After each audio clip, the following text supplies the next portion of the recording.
भौजी ए भौजी का हो? तन सुनो तन काम बाय को सुनो। अच्छा तो बोला। की कहतनी भौजी के हे गढ़िया तोरी ह? हाँ हमारे हाथ का लेवे देवे के बाद भौजी तोहरा गढ़िया पर बड़ा हमर दिल लाग गेल बा हो। अच्छा तो अपना दिल के अपना काबू में नहीं रख सकत। मोर भौजी न एक बार बस ए बारी दे दा हमरा के। अच्छा तो तू काहे खातिर हो? सुनो एमा हम कुछ डालल चाहतनी, कुछ काम कर चाहतनी। का बोला? सुना तोहरे गड़वा में सिंघड़वा भौजी डाल दे का।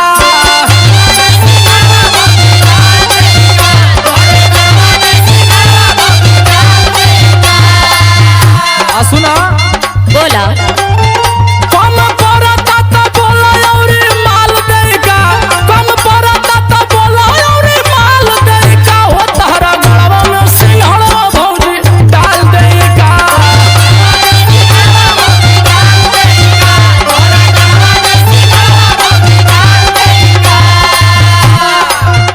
ए बबुआ बोल भौजी।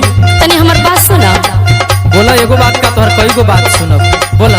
देवला के दिक्कत नहीं थे, हमार मजबूरी न बा। का मजबूरी बा? सुना बताओ तनी।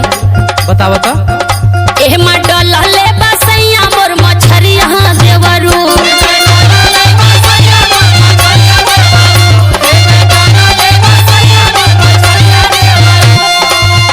कैसे देही तोहे बड़ू वेला चरिया देवरू, कैसे देही तोहे बड़ू वेला चरिया देवरू।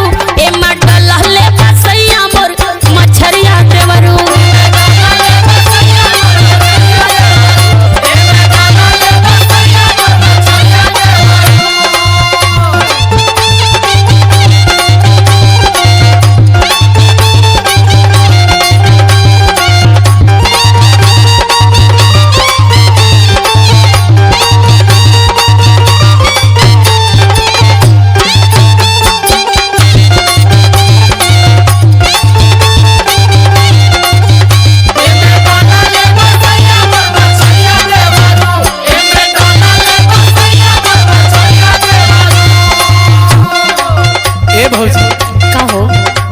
तोहरा गढ़ही पर जाना तर काहे हम महल बनी?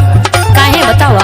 भौजी गढ़ही तो हम बड़ा देखले बानी, बहुत गढ़ही देखले बानी, लेकिन ई जौन तोहरा गढ़ही बा एकर नक्शा निशानी ही कुछ अलग बा। हाँ बड़ा नीक लागता हमरा। अच्छा और कुछ खास बात हो जी सुनो बताओ तनी। बोला। बड़ी नीक लागत हवे एकर गहरैया।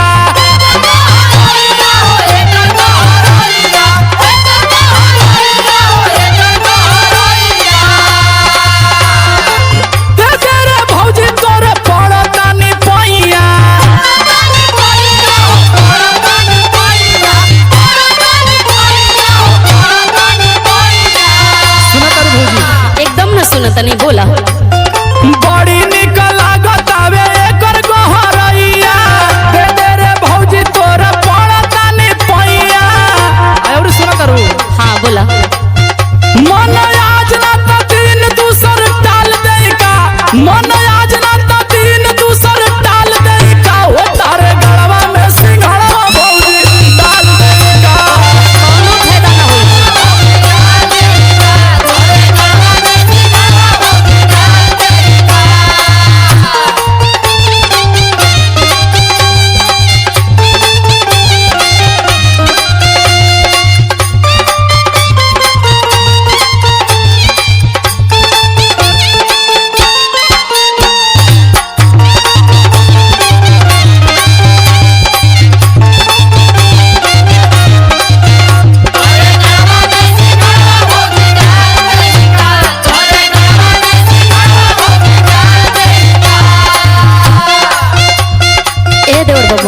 का हो? तू तो अपना भैया के जानते न बड़ा। एकदम जानते बड़े। कतना जरतुआ हुवन। हाँ ई तो बटले बा भौजी, लेकिन तू कहबू तो मान जे भैया। अरे ना मनी न सुना।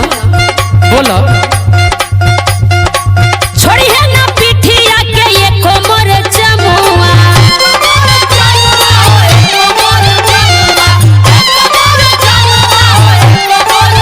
अच्छा ही बात बा। हाँ हो जानी जे दिहले बानी तोहरा के बलमुआ। अरे काहे न जानी।